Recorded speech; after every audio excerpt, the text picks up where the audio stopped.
Dios estaba aquí y yo no lo sabía. Ese es el título de la predicación de hoy. ¿En qué etapa de tu vida te encuentras? ¿No? Algunos podrán pensar, bueno, pues yo ya soy adolescente. Otros dirán, pues estoy en la edad adulta. Estoy ya en la última época, no sé cómo describirlo. Estoy en la niñez, los niños aquí no están ahora. Hay una película interesante y cada vez que predico hablo de alguna película. Y ya algunos de vosotros siempre me recomiendan películas. Lo agradezco. Hay una película que habla de las etapas de la vida, se llama El río de la vida. En más de una ocasión he hablado de esta película. Voy a tener que hacer un cineforum de esta película. Es una película antigua, entonces supongo que muchos no la habréis visto. No voy a contar la película, simplemente la película pues habla que la vida es como un río. Que hay veces que el río va muy rápido, otras veces el río va muy lento, otras veces el río se estanca, hay veces que se desborda, a veces que va con violencia, otras veces no, ¿no? Y en cierta forma, pues nuestra vida pues pasa por etapas así, ¿no? Hay veces que las cosas van muy rápido, parece que no tenemos freno, hay otras veces que las cosas se estabilizan, que va la cosa más despacio, ¿no? Me recuerda un poco al río Guadalquivir. A mí me encanta Cazorla. Si alguien me dijera, ¿qué lugar de Andalucía prefiere? A ver, yo soy sevillano. Y los sevillanos ya sabéis cómo son, ¿no? Pero yo tengo que decir que yo diría Cazorla, a pesar de ser sevillano. A mí me encanta Cazorla. Hay un montón, sobre todo en verano. En invierno también está bien, pero sobre todo en verano. ¿Por qué? Porque hay un montón de ríos donde puedes bañarte, de pozas cristalinas de agua. No, y eso me encanta a mí. En Cazorla nace el Guadalquivir y va muy rápido en sus inicios, ¿no? A no ser que esté seco el nacimiento, que muchas veces pasa.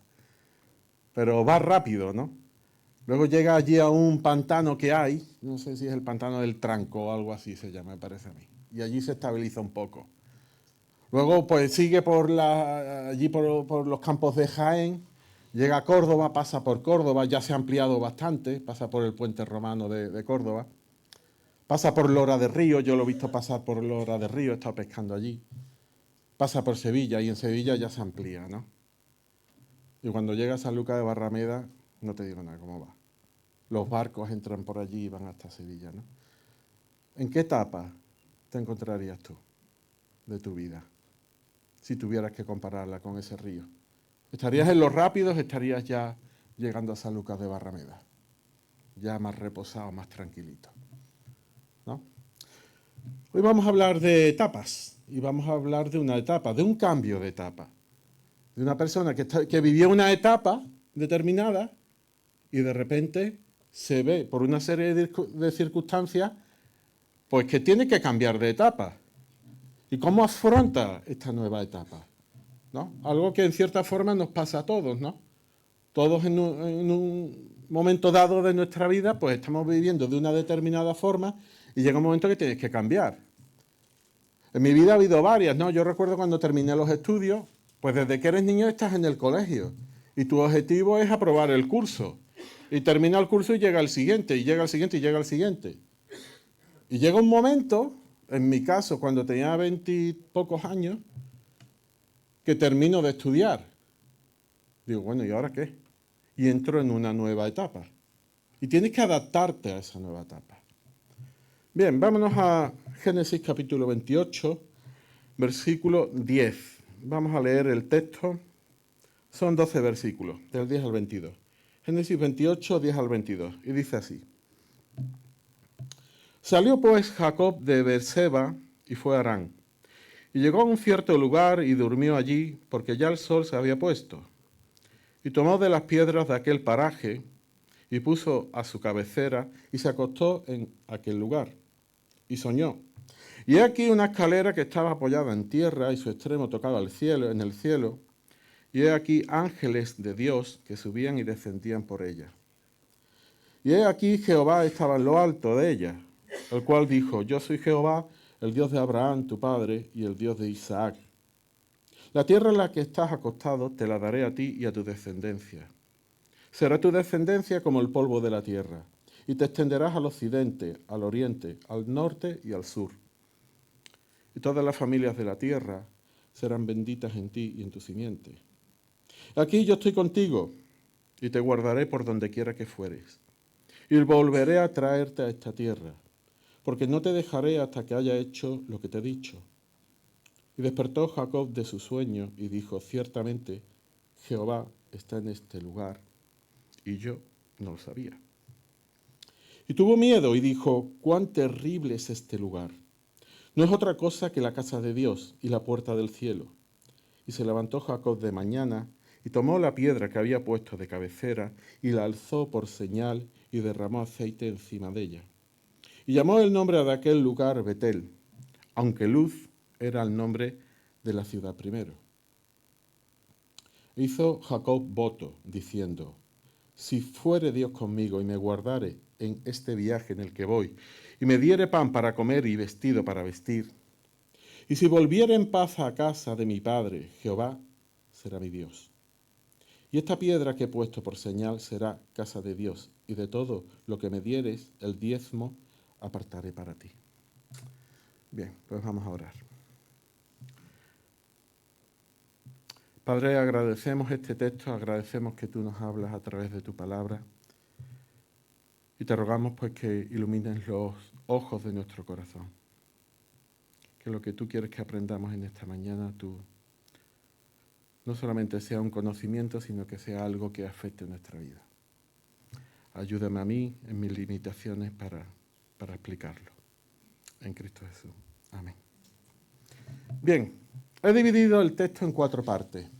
La primera sería la salida de Jacob, la promesa de Dios, el despertar de Jacob y el compromiso de Jacob. Pues vamos al primero, sin más preámbulos. Nos vamos a meter un poquito en el contexto para saber de qué estamos hablando. La salida de Jacob. ¿La salida de dónde? Dice el versículo 10. Y salió Jacob de Berseba, es decir, Berseba era donde vivían con su padre. Su padre era Isaac, su hermano Esaú, su madre Rebeca. Vivían allí, en Berseba. Y fue para Harán. Harán está en Siria. Vamos a hacernos una idea del viaje que le esperaba. Unos 800 kilómetros. Más o menos como desde aquí a Castellón. No sé si a Zaragoza habrá esa distancia aproximadamente. Es decir, a ver, hoy en día en el AVE lo hacemos en unas horas, pero en aquella época pues sabemos que era por lo menos 3 semanas de viaje. Era un viaje largo, de 800 kilómetros. Muy bien. ¿Y por qué sale? Podríamos preguntarnos. Porque si estaba en su casa, ¿por qué sale? Y estábamos hablando que nos encontramos en un cambio de etapa, ¿no? Y sale principalmente por 2 motivos. El primero, como la mayoría de nosotros sabemos, es que Jacob pues engaña a su hermano. Primero, le coge la primogenitura, porque Esaú se la vende. Y segundo, pues porque se hace pasar por el hermano y obtiene la bendición de su padre, la bendición que le correspondía al primogénito, ¿no? Esos son los 2 motivos que eso es lo que pasa. ¿Y qué hace Esaú? Bueno, pues Esaú se enfada, como es normal, ¿no? Se enfada bastante. En realidad la primogenitura la había vendido él, pero bueno, se enfada. Y lo que viene a decir en los capítulos previos a este es, en cuanto mi padre no esté, voy a respetar a mi padre, pero en cuanto mi padre no esté, me lo cargo. Así de simple, para que nos entendamos todos. Lo mato. Entonces, la madre, Rebeca, se entera de lo que está tramando el hermano y dice, lo va a matar. Y dice, los voy a perder a los 2. Uno va a matar al otro y el otro pues, lo voy a perder a los 2. Y el segundo motivo, que digamos es la excusa formal, es porque las mujeres cananeas pues no le gustaban a Rebeca y dijo, vas a ir a buscarte una pariente mía. Rebeca era de Harán y su hermano vivía allí, se llamaba Labán. Y entonces dice, no, te vas a buscar una pariente mía y te vas a ir allí. Entonces el viaje que está haciendo Jacob es el viaje que previamente hizo su madre, que vivía en Harán y fue a Berseba. Es decir, un viaje de vuelta. Un viaje que la madre tenía que conocer perfectamente. Ahora, ¿quién era Jacob para su madre? A ver, las madres quieren mucho a sus hijos. Eso que no nos quepa duda, ¿no? Pero en este caso es que era el favorito. Es que había favoritismo. Era el favorito. Era el niño de mamá, como se suele decir, ¿no? Jacob, además, en los capítulos previos nos pone que tenía un determinado carácter. Era una persona hogareña. Esaú estaba todo el día en la calle, cazando allí en el campo, ¿no? Olía a campo, ¿no? De cuando Isaac le va a dar la bendición, lo huele, ¿no? A ver si huele a campo. Y lo engañó por eso, ¿no? Porque se puso ropa de campo y tal, y al final engañó al padre. Pero Jacob no era una persona de estar todo el día en la calle. Jacob no era así. Pero aquí sí está en la calle. Es decir, de haberte criado con tu madre, pues en cierta forma satisfaciendo tus necesidades, lo que podríamos decir, un niño hasta cierto punto mimado, ¿no? Porque era el favorito de la madre y tal. Pues ahora se ve en medio del campo que no tiene una almohada donde apoyar la cabeza. Y de hecho tiene que coger una piedra para dormir. No. Pues vaya situación. El texto no nos dice cómo se sentía Jacob. Muchas veces la Biblia es muy concreta y no sé, a mí me entran muchas preguntas, ¿no? ¿Este hombre qué sentiría? ¿No? Porque de estar toda la vida, digamos, entre algodones y de repente verte solo en medio del campo, buscándote la vida a un viaje de 800 kilómetros, de 3 semanas. Había estado ya 3 días viajando. Betel, que es la ciudad donde estaba 3 días más o menos de viaje de Beerseba, ¿no? Ahora, hay un texto interesante, está en Génesis 35:3, unos capítulos más adelante. Jacob ya tiene los hijos mayores y tal, ¿no? Y y habla sobre Betel, sobre este episodio que estamos leyendo ahora, ¿no? Y dice algo que no dice aquí el texto, ¿no?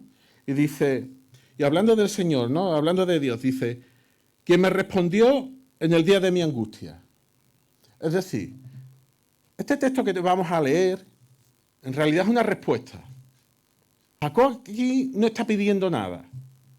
Cuando nosotros leemos el texto, vemos a Jacob que se acuesta en la piedra y poco más, ¿no? Pero no vemos que le pida nada al Señor, no vemos que ore al Señor, no vemos que demande algo de Dios, ¿no? Pero cuando nos vamos a Génesis capítulo 35, sí vemos que Jacob está clamando al Señor en su angustia. ¿Por qué?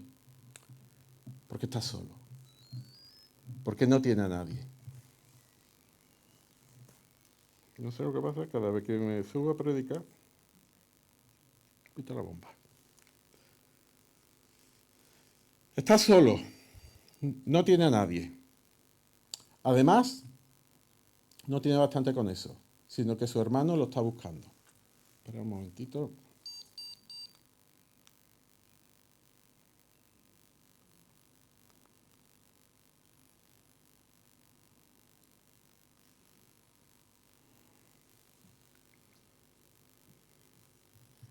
Está solo y su hermano lo está buscando para matarle.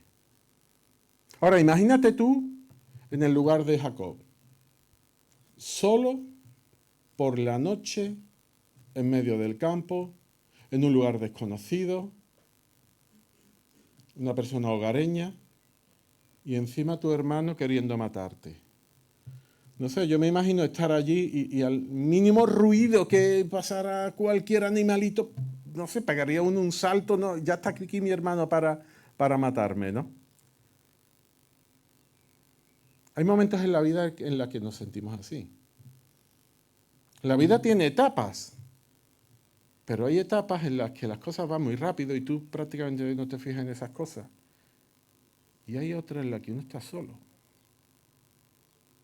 Y si no has estado solo, tranquilo, ya lo estarás. No te preocupes que ya te llegará el momento.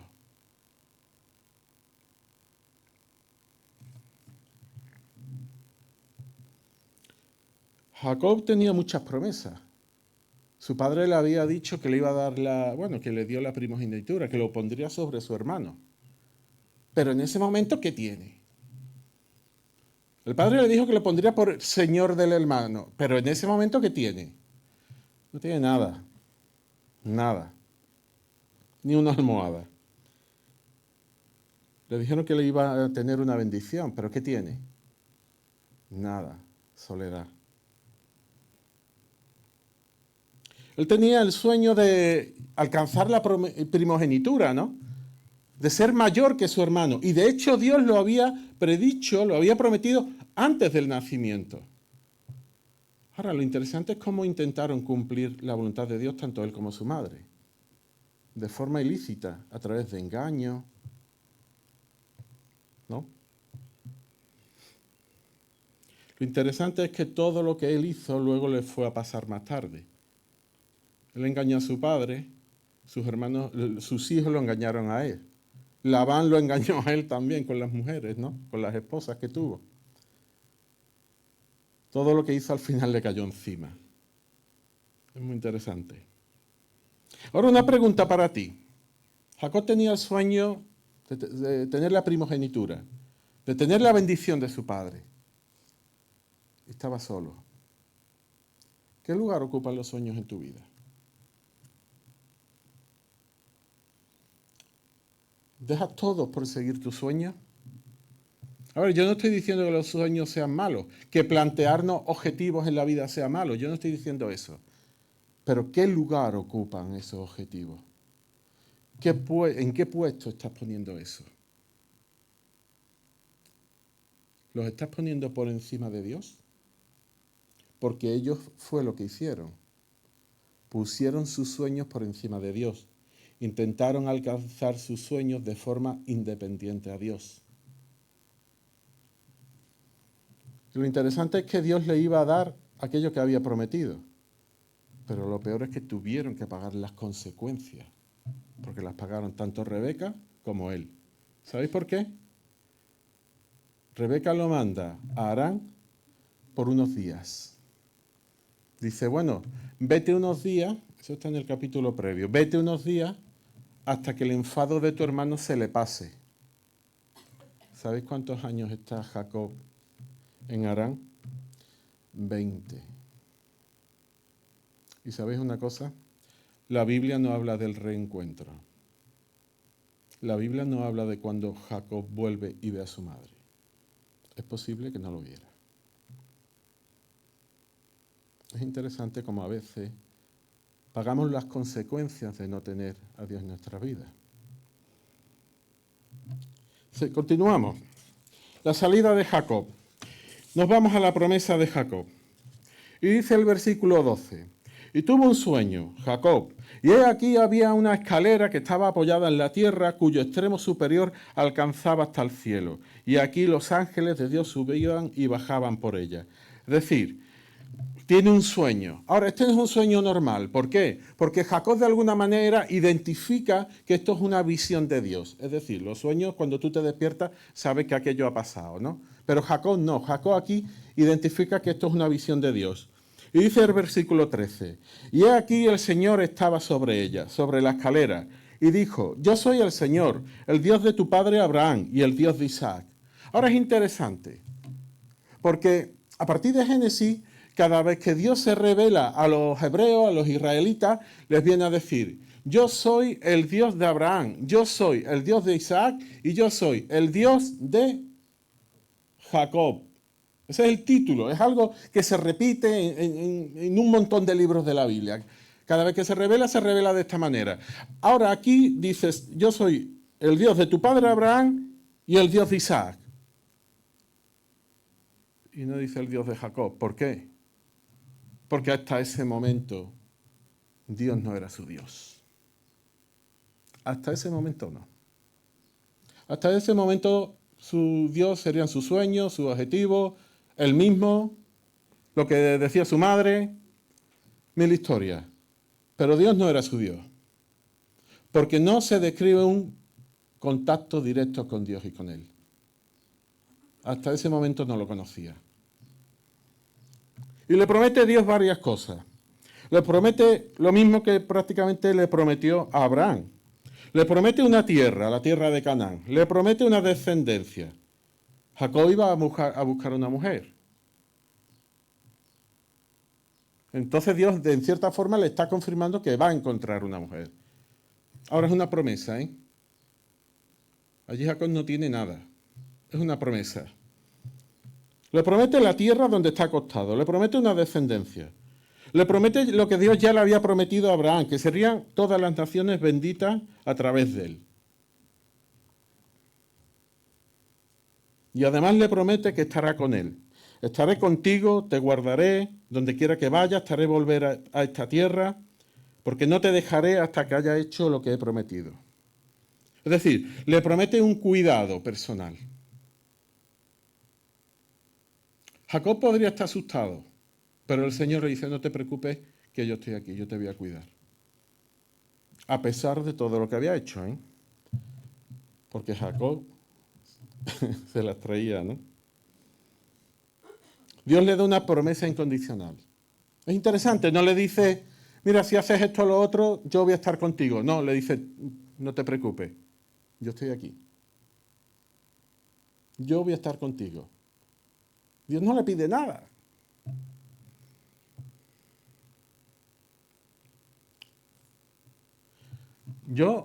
Hay un concepto en nuestras iglesias que se llama cristianos de primera generación, de segunda generación. A ver, yo me convertí, mis padres no son creyentes, yo me considero cristiano de primera generación. Mi tío sí es creyente, no sé, a lo mejor me debería considerar de segunda porque mi tío es creyente, ¿no? Pero bueno, yo me considero cristiano de primera generación. Muchos de vosotros sois cristianos de segunda generación o de tercera generación o de no sé cuántas generaciones, ¿no? Es decir, vuestros padres ya eran cristianos. Y yo quiero hacerte una pregunta. ¿Quién es Dios para ti? ¿Quién es Dios para ti? ¿Es el Dios de tu abuelo? ¿Es el Dios de tu padre? ¿Es el Dios de tu bisabuelo? ¿O es tu Dios?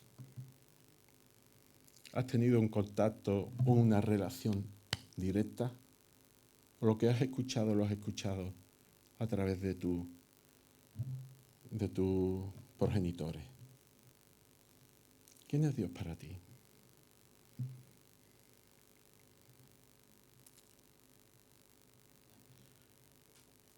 Todos estaremos solos. Los que no lo habéis estado, lo estaréis. Y en ese momento sería adecuado preguntarte, ¿quién es Dios para mí? ¿Quién es Dios para mí? Lo interesante de la promesa de Dios es que era una promesa específica para Jacob, ¿no? Es decir, le promete la tierra de Canaán. Ahora, nosotros cuando leemos esto podremos decir, bueno, esto se nos aplica a nosotros y yo ya os digo que no. Yo ya os digo directamente que no. Y esa tierra además es una tierra conflictiva, lo podemos ver en las noticias, ¿no?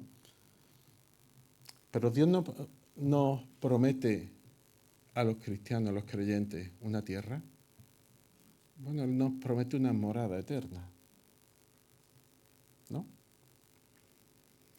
¿Nos promete una descendencia? Bueno, pues no lo sé si tendremos descendencia o no. Yo no sé si mis hijos seguirán teniendo descendencia o no. Hay personas que no tienen descendencia y son cristianas, ¿no? Pero sí Dios nos ha dado una familia. Una familia cuya cabeza es Cristo y una familia en la cual cada miembro es un miembro importante. ¿Por qué? Porque está integrado en un cuerpo. Y sabemos que cuando hay un órgano en un cuerpo que no funciona, todo el cuerpo lo sufre.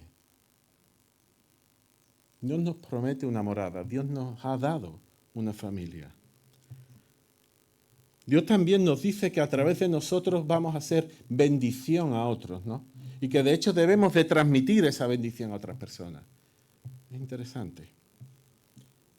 Y Dios también nos dice que nos guardará y nos cuidará. Jacob llega a aquel sitio sin esperanza, con miedo, mucho miedo y sin esperanza. Pero Dios le está dando ya una esperanza. Los problemas son los mismos. No han cambiado. Son exactamente los mismos. Lo que ha cambiado es la forma de afrontar esos problemas. Y pasamos al despertar de Jacob. A veces en la Biblia se dan circunstancias que Dios es imprevisible, no sabes cómo va a actuar. Pero hay otras veces que Dios es muy previsible, porque hay veces que Dios actúa siempre de la misma manera, ¿no? Y una de las situaciones en las que Dios es muy previsible es cuando Él se muestra a alguien. ¿No? Estoy recordando, por ejemplo, cuando Jesús calma la tempestad, que están en un lago, que van a cruzar el lago en una barca, está con los discípulos y viene una tormenta. Y Jesús está dormido allí en la barca. Y los discípulos, los apóstoles allí luchando con la tormenta, que eran pescadores, que era gente que sabía lo que hacía. Y las olas dice que casi volcaban la barca y Jesús allí dormido, ¿no? No se pensaría, pero qué sangre fría tiene este hombre ahí dormido con la tormenta que estamos teniendo, ¿no? Y nada, no se despertaba, ¿no? Hay gente así que no se despierta con nada, no pase lo que pase, ¿no?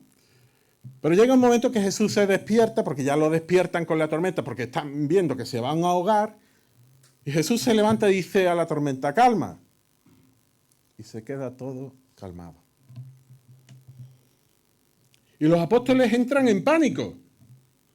Pero bueno, y digo yo, pero si ya estaban en pánico antes con la tormenta, y ahora entran todavía en más pánico, en más miedo. ¿Por qué? Porque dicen, ¿pero este quién es? ¿Quién es este que calma las tormentas? Es que esto no es normal.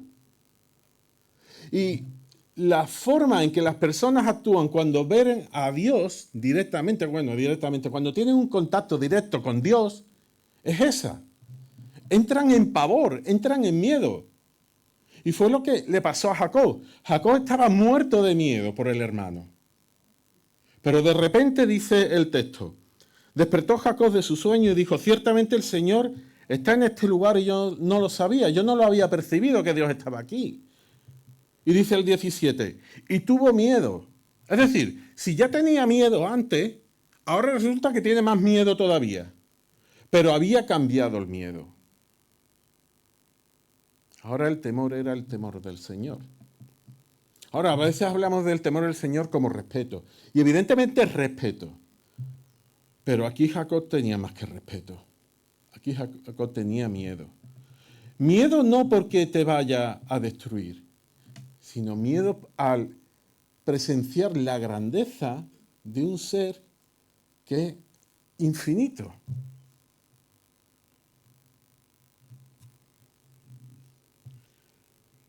Tenía angustia por la persecución de Esaú. Sin embargo, el miedo de Dios lo que provoca no es inseguridad, no es angustia, sino es seguridad y estabilidad. Sabiendo que tu vida depende de un ser superior, que es todopoderoso. Y sabiendo que ese ser te ha dicho que te va a cuidar y te va a proteger.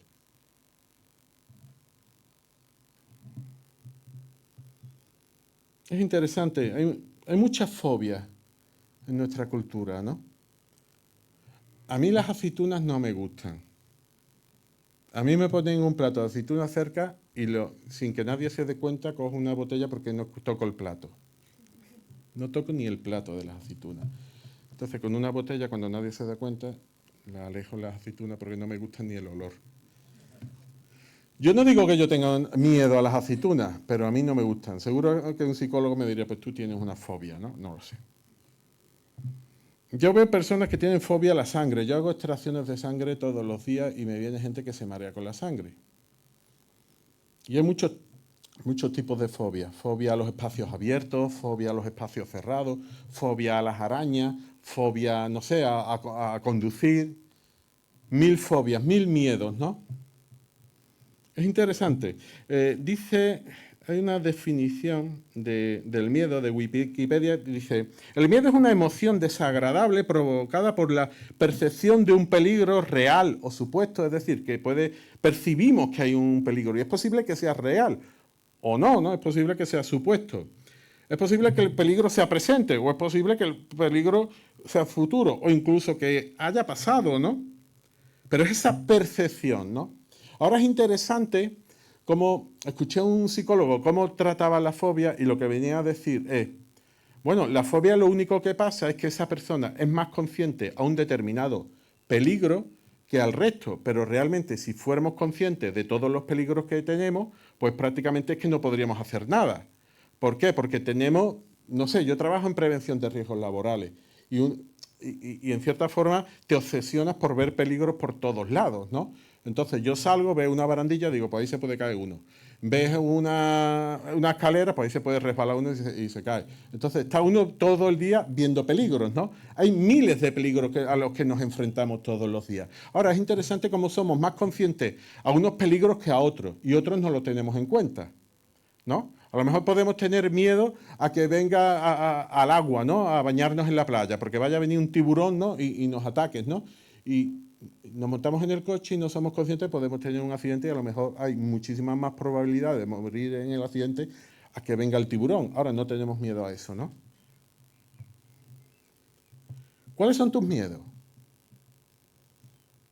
Y bueno, he tocado en cierta forma este tema de forma superficial, ¿no? Pero ¿cuáles son tus miedos? Porque en el fondo me da la impresión que casi todos tenemos los mismos miedos. Es decir, lo expresamos de forma distinta. Pero la mayoría de nosotros tenemos los mismos miedos. ¿Quién tiene miedo a ser rechazado? En ciertas ocasiones nos vestimos de una determinada forma, porque nos gusta, evidentemente, pero también para ser aceptados en un determinado grupo.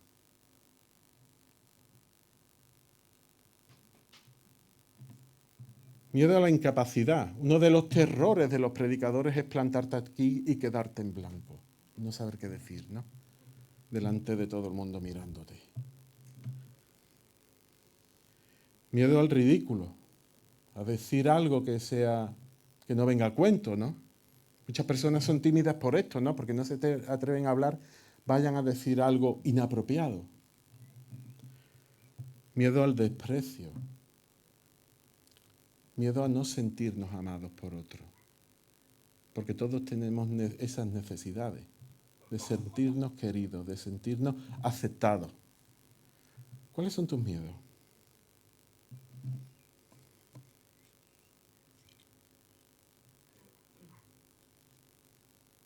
Jacob tenía miedo a Saúl,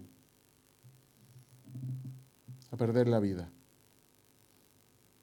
Es interesante cómo cambiando el miedo tuvo seguridad. ¿Te has planteado cambiar tu miedo? ¿Te has planteado buscar al Dios que te puede dar seguridad? Jacob despertó aquel día, pero no despertó del sueño, sino que despertó de una situación en la que no había visto a Dios y despertó de repente viéndolo. Es posible que tus padres hayan despertado. Y me preguntáis, ¿y tú has despertado? ¿Tú has despertado a ese Dios? Y nos vamos al compromiso de Jacob. Versículo 18. Y Jacob lo que va a hacer es un compromiso y lo hace a través de dos formas. Por una parte, derrama aceite en la piedra que había tenido por almohada. Ahora, eso es una costumbre que no es una costumbre muy habitual en nosotros, ¿no? Nosotros no vamos derramando aceite por las piedras. Ahora, en aquella época era distinto. En aquella época era distinto. Sí, ese simbolismo de derramar aceite significaba que tú mismo te ofrecías a ti como una libación, como ese aceite que era derramado era como que tú mismo eras derramado allí. Y lo vemos a lo largo de la Escritura como hay distintos tipos de unciones, ¿no? En cierta forma, Jacob hace un compromiso con el Señor. Dios le da una promesa inmutable, una promesa incondicional. Y él dice, pues yo también me voy a comprometer con Dios, ¿no? Y hace ese derrame de aceite, ¿no? Y en el versículo 20 habla que hace un voto. Ahora, el voto, cuando vemos el voto, digo, este voto no está a la altura de la promesa de Dios, ¿no? Porque fijaos lo que dice. Dice, entonces Jacob hizo un voto. Si Dios está conmigo, si Dios, es decir, si Dios no está conmigo, a ver lo que hago, ¿no? Si Dios está conmigo y me guarda en el camino en el que voy y me da alimento y ropa y tal, y vuelvo sano, entonces el Señor será mi Dios, ¿no? Es decir, un compromiso un poquito a medias, ¿no? La vida de Jacob es así, es auténtica. Warren Wiersbe, un teólogo americano, dice que este hombre es que era auténtico, ¿no? Y es que es auténtico. Es decir, hay personajes bíblicos en los que es difícil encontrarle pues un fallo. Pero este hombre no, este hombre es que donde quiera que mire ve fallos, ¿no? En su propio despertar, ¿no? Al Señor, pues coge un compromiso en cierta forma parcial, ¿no? Un voto imperfecto. Tiene buena intención, dice, si pasa esto, pues te daré el diezmo, ¿no? Te daré mis posesiones, ¿no? Había ofrecido su vida con el derrame del aceite y ahora dice, bueno, pues te daré el diezmo, te daré mis posesiones si tú me ayudas, ¿no? Ahora, la vida de Jacob, ¿sabéis una cosa? En cierta forma es parecida a la mía y a la de muchos de nosotros, ¿no? Que hemos conocido a un Dios que hace un compromiso con nosotros perfecto, y que nosotros intentamos comprometernos con Él, pero desgraciadamente fallamos. Y lo interesante es que Jacob a lo largo de su vida va a volver a este lugar. Cada X tiempo vuelve a Betel. ¿Y sabéis lo que hace? Vuelve a derramar aceite en la piedra. Y vuelve a renovar su compromiso. ¿Y no nos pasa a nosotros eso? Tenemos un Dios que ha hecho un pacto con nosotros, un pacto en el que nos salva por pura gracia, dependiendo de la obra de Cristo, no dependiendo de nuestras propias obras. Pero que muchas veces no estamos a la altura de las circunstancias, nos pasa un poco como a Jacob.